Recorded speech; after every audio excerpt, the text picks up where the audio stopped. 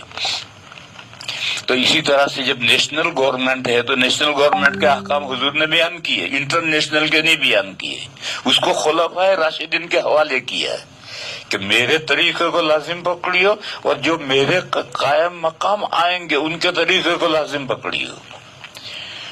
پھر سوال آیا کہ اللہ کے رسول تو اللہ کے رسول ہیں، اللہ کے نمائندے ہیں، وما ينطق عن الهوى ان هو الا وحی یوحی، لیکن یہ جو 4 خلیفہ آئیں گے یہ تھوڑے نبی ہیں، ان کے بعد تھوڑی وحی آتی ہے، پھر ان کے طریقوں کو کیوں لازم پکڑیں؟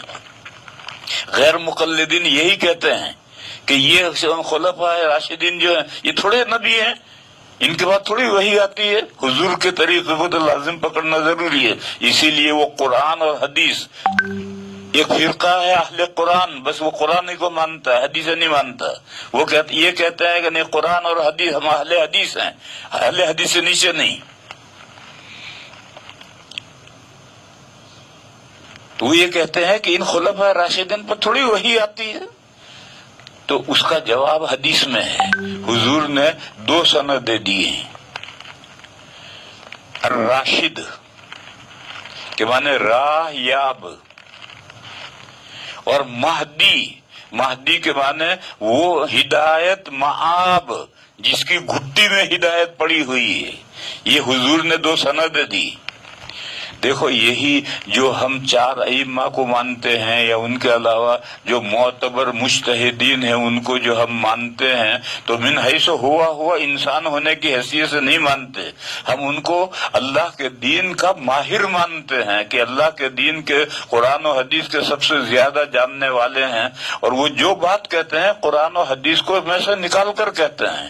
تو اسی طرح سے یہ راہ یاب ہیں، پر جو یہ جہاں لے جائیں گے وہ سیدھے راستے پر ہی لے جائیں گے، اور ان کے گٹی میں ہدایت پڑی ہوئی ہے، جیسے جو بات کہیں گے وہ ہدایت ہی کی ہوگی۔ پھر فرمایا کہ تمسکو بیہا مفرد کی ضمیر آئی، بیہی ماں نہیں آیا، یعنی حضور کی سنت اور خلفاء راشدین سنت دونوں سنتوں کو مضبوط پکڑو، نہیں بیہا۔ اور عربی کا قاعدہ ہے کہ ضمیر اقرب قریب کا مرجع ہوتا ہے، اور قریب خلفاء راشدین کی سنت ہے، تمسکو بیہا، خلفاء راشدین کی سنت کو مضبوط پکڑو۔ ایک مضبوط پکڑنا تو ہے ہاتھوں سے، اور ایک مضبوط پکڑنا ہے دانتوں سے، اور ایک مضبوط پکڑنا ہے داڑھوں سے۔ تو فرمایا عضو علیہا بالنواجذ، داڑھوں سے مضبوط پکڑو، چھوٹنا نہیں چاہیے، چاہے خون ہو جاؤ مگر وہ چھوٹنے نہیں چاہیے۔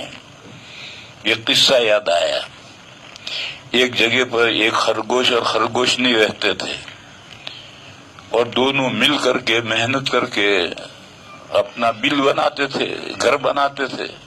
اس راستے پر ہاتھی پانی پینے کے لیے جاتا تھا، تو وہ ہاتھی ان کے بل پر پیر رکھتا تھا تو سب ٹوٹ جاتا تھا۔ روز یہ چکر تھا، 24 گھنٹے بیچارے محنت کرتے تھے اور ہاتھی پیر رکھ کر توڑ دیتا تھا۔ تو خرگوشنی نے خرگوش سے کہا تم کیسے مرد ہو، یہ روز ہمارا گھر خراب کر دیتا ہے، تم اپنے گھر کی حفاظت نہیں کر سکتے دشمن سے؟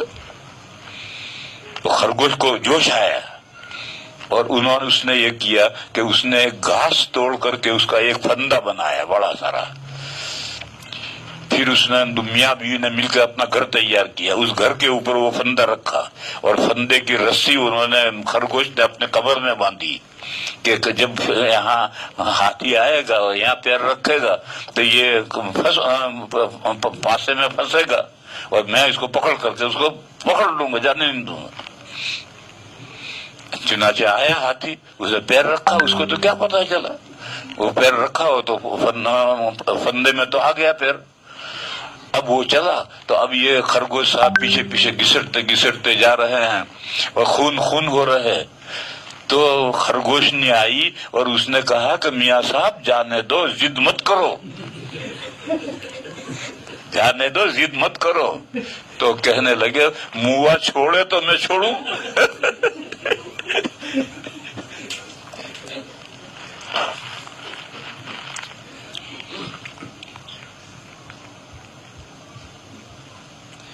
تو میرے بھائیوں، جس کی گھٹی میں ہدایت پڑی ہوئی ہے اور کسی چیز کو ڈاڑوں سے مضبوط پکڑ رکھا ہے تو وہ گھسٹتا گھسٹتا چاہے خون خون ہو جائے، وہ گھسٹتا گھسٹتا اس کے پیچھے جائے گا۔ لہذا خلفائے راشدین کی سنتوں کو نہیں پکڑ عبدو علیہا بالنواجذ۔ اس لیے ہم ہیں اہل السنہ والجماعہ، نبی پاک صلی اللہ علیہ وسلم کے طریقے پر عمل کرنے والے، اور یہ خلفائے راشدین کے جو طریقے تھے ان دو سلسلے میں، اور باقی سلسلے میں خلفائے راشدین بھی دیگر صحابہ کی طرح سے امت کے مجتہد ہیں، اور بات کے مجتہد کو حق ہے کہ ان کا قول لے یا نہ لے، لیکن ان دو معاملوں میں ان کا قول لینا ہے۔ یہ پچھلی بات پر جو میں نے بیان کیا تھا کہ ملت کو آرگنائز کرنے کے لیے، اور اس کی بہت مثالیں ہیں، یہ جو تراویح 20 رکعت حضرت عمر نے شروع کی ہے، یہ ملت کو آرگنائز کیا ہے۔ لوگوں میں طلاق دینے میں بے راہ روی شروع ہوئی تو انہوں نے ایک ساتھ دی ہوئی 3 طلاقوں کو 3 قرار دیا، یہ ملت کو آرگنائز کیا۔ اسی طرح سے حضرت ابوبکر کی بھی سنت ہے، حضرت عثمان کی بھی سنت ہے۔ حضرت عثمان نے جب شہر مدینہ بڑھ گیا تو ایک اذان کو، جو حضور کے زمانے سے ایک اذان 2 مقصد کے لیے ہوتی تھی، باہر والوں کو اطلاع دینا کہ آؤ، اور اندر والوں کو اطلاع دینا کہ نمازیں بند کرو، یہ خطیب صاحب آ گئے ہیں۔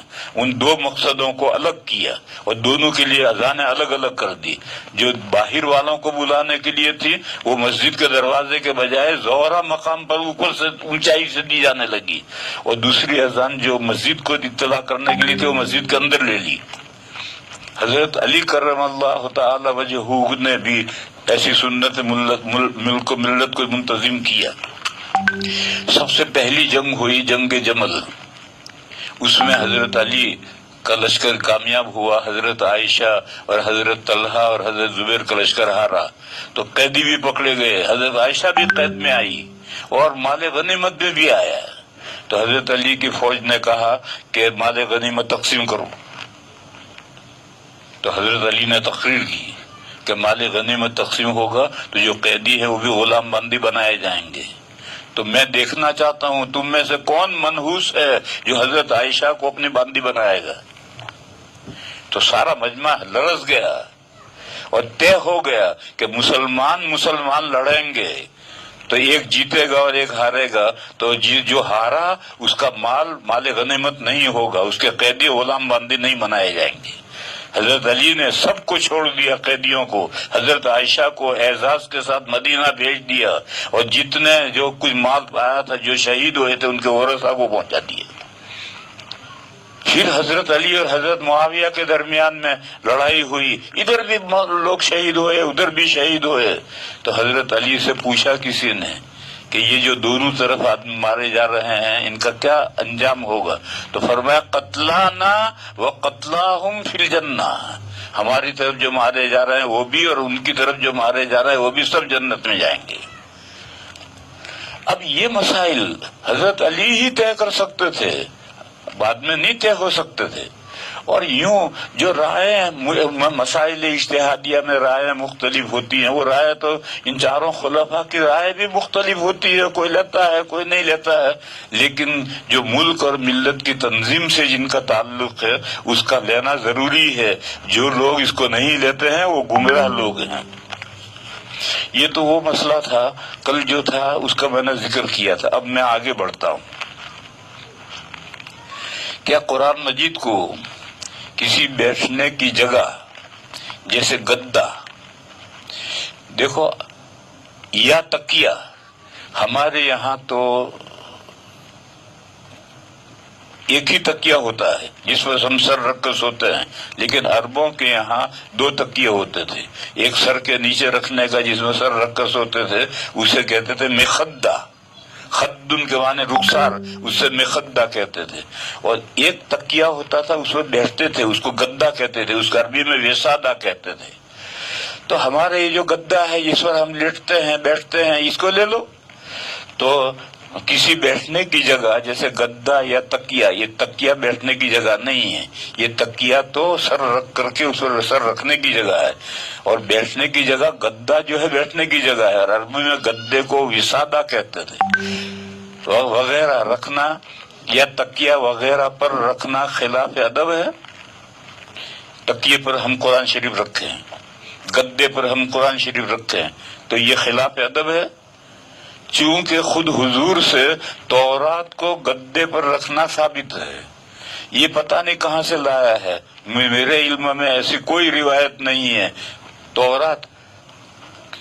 تورات لکھا ہے کیونکہ خود حضور سے تو رات کو، یہ تو جملہ بنتا ہی نہیں، تورات کو گدے پر رکھنا ثابت ہے. ایسی کوئی روایت میرے علم میں نہیں ہے، کیونکہ تورات سے حضور کو کیا لینا ہے، اور گدے پر رکھنے کا کوئی مطلب ہی نہیں. اب اس کے بعد مسئلہ سمجھو. دیکھو آداب، ادب کسے کہتے ہیں؟ مشکات شریف میں جہاں کتاب الادب شروع ہو رہی ہے وہاں حاشیے میں ادب کی تعریف لکھی ہے، ما یحمد فعلہ ولا یذم ترکہ. ادب وہ کام ہے کہ کرو تو واہ واہ واہ واہ، نہ کرو کوئی بات نہیں، اس کا نام ادب ہے. ما یحمد فعلہ، جس کا کرنا تعریف کیا جائے، ولا یذم ترکہ، اور اس کا نہ کرنا برائی نہ کیا جائے. یعنی کرو تو واہ واہ، نہ کرو تو کوئی بات نہیں. جیسے ایک ادب ہے کہ آپ وضو کریں تو اونچی جگہ پر بیٹھ کر وضو کریں تاکہ پانی کے جو گرے تو کپڑوں پر چھینٹے نہ گریں. تو اگر آپ ایسا کریں تو واہ واہ واہ واہ، اور نہ کریں تو کوئی بات نہیں. عام طور پر لوگ نہیں بیٹھتے، اور کہیں کہیں مسجدوں میں اونچے بیٹھنے کا بھی انتظام ہوتا ہے، لیکن وہ اتنا اونچا نہیں ہوتا ہے کہ کپڑے پانے چھینٹوں سے بچے. بہرحال ادب کہتے ہیں کرو تو واہ واہ، نہ کرو تو کوئی بات نہیں. سب سے پہلے تو ادب کے یہ معنی سمجھو. ایک تو ہے فرض، پھر اس کے نیچے ہے واجب، اس کے نیچے ہے سنت مؤکدہ، اس سے نیچے ہے سنت غیر مؤکدہ، اس کے نیچے ہے مستحب افضل، اس سے نیچے ہے ادب. یہ آخری درجہ ہے ادب کا، کرو تو بہت اچھا، نہ کرو کوئی بات نہیں. اس کے بعد دوسری بات سمجھو، قوموں کے اعتبار سے آداب مختلف ہیں. عربوں کے یہاں آداب کم ہیں، اور ہم ایشین کے یہاں آداب بہت ہیں. میں مثال دوں، میں پہلے راندر میں دارالعلوم اشرفیہ میں پڑھاتا تھا. اس کے شیخ الحدیث سے حضرت مولانا اجمیری صاحب رحمۃ اللہ علیہ، بہت اچھے آدمی تھے، اللہ کے نیک بندے تھے. انہوں نے مجھے قصہ سنایا ہے. وہ حج میں گئے تھے، انہوں نے کہا کہ میں حرم شریف میں بیٹھا ہوا تھا تو میرے پاس میں ایک عرب آیا، اس نے ریک میں سے قرآن لیا اور قرآن لے کر پڑھا، اور اس نے آگے چپل رکھ رکھے تھے تو پڑھا، اور پڑھ کر کے جب فارغ ہوا تو قرآن بند کر کے چپلوں پر رکھ دیا. اب ہمارے نزدیک تو اگر چپل پر جوتے پر قرآن شریف رکھ دے تو کافر ہو جائے. اس نے رکھ دیے تو کہا، مجھے بڑی حیرت ہوئی. میں نے اس سے کہا کہ تو نے کیا کیا؟ تو اس نے مجھ سے کہا، نجس ہوا؟ کیا یہ چپل ناپاک ہے؟ اب ناپاک تو کہہ نہیں سکتے، ناپاک ہے تو مسجد میں کیوں لائے، اور پاک ہے تو پاک چیز پر قرآن رکھ دیا تو کیا برا ہوا؟ تو اس نے فوراً سوال کیا کہ نجس ہوا؟ کوئی جواب نہیں دے سکے. کہا میں اٹھا اور میں نے وہاں سے اٹھا کر ریک میں رکھا. اس کے نزدیک تو یہ کوئی بات نہیں ہے, اسے چپل پر خدا رکھ دیا, وہ پاک ہے, پاک چیز میں پاک چیز رکھ دیا. یہ حضرت مولانا اجمیری صاحب نے مجھے قصہ سنایا تھا, اور یہ تو میری آنکھوں کا دیکھا ہوا مشاہدہ ہے. مکہ مکرمہ میں بیت اللہ شریف کے پاس گول سب بنتی ہے اور بیچ میں طواف چلتا رہتا ہے. تو جو اللہ کے نیک بندے ہیں, بوڑھے آدمی, وہ آتے ہیں جلدی سے آ کر پہلی سب میں جگہ پالے پکڑ لیتے ہیں, اور وہ بیت اللہ کی طرف دونوں ٹانگیں لمبی کر کے بڈھا بیٹھا بیٹھا تسبیح پڑھتا ہے. ایک نہیں کتنے ہی آدمی اسی طرح سے بیت اللہ کی ٹانگیں لمبی کر کے تسبیح پڑھتے رہتے ہیں. اور ہمارے یہاں کہتے ہیں, یہاں سے بھی کہتے ہیں کہ بیت اللہ, ارے بیت اللہ کے پیر لمبے کر رہا ہے, وہ تو وہاں بیت اللہ کے سامنے بیٹھا ہوا, پہلی سب میں بیٹھا ہوا, پیر لمبے کر کے.